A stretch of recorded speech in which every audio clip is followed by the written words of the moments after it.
Ito, 2 months. 2 months na po pala ito. 2 months.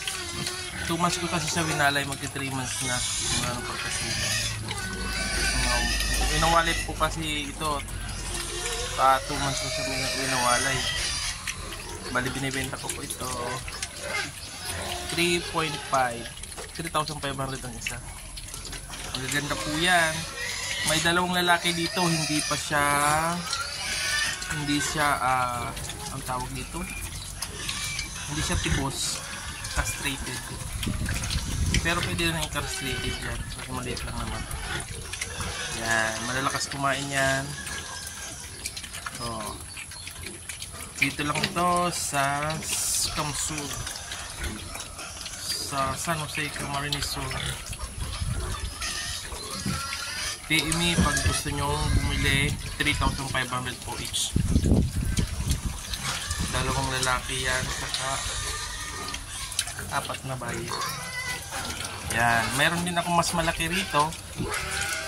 Nasa 4 months na sila. Ang benta ko naman noon nasa 4,000 na, 4,500, kasi malaki na yan. Meron din ako binibentang 25 kilos, nasa 7K ang benta ko, 7K.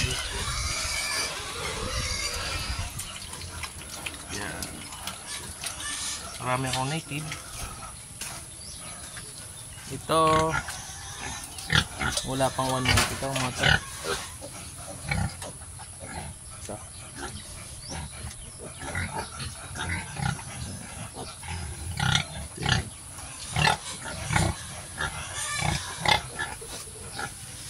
Ito yung tatay nila. Ito yung tatay nila. Ito yung bor ko. Yan yung bor. Ito yung dalawa ko. Ito yung nanay ng dalawa, yung 6 na yan. Tingtugan lang sila. 4 yung isa, 3 yung namatay yung iba.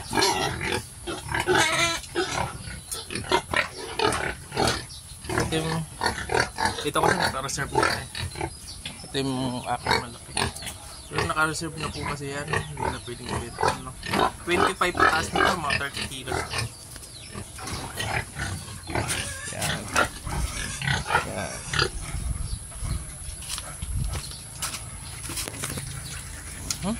Pakita ko sa inyo yung itong aking binibenta.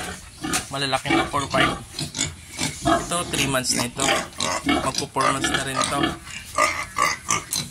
Ayan, malalaki na ito. Siguro na ito napakain. Siguro ito 15 kg na, 10-15 kg na. Ayan. Ang native po talaga hindi ganun kalaki. Lumalaki yan 1 year. Maabot sila ng 60 kilos to 80. 80 pag inahina. Ito yung inahin ko. Dito maganda ako inahin. Yan, makayat yan kasi nanganak yan.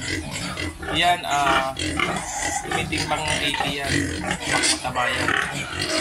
Malaki kasi siya. Tumitimbang 80 yan. So yan. Nolly Farm, farming, backyard po. Thank you so much.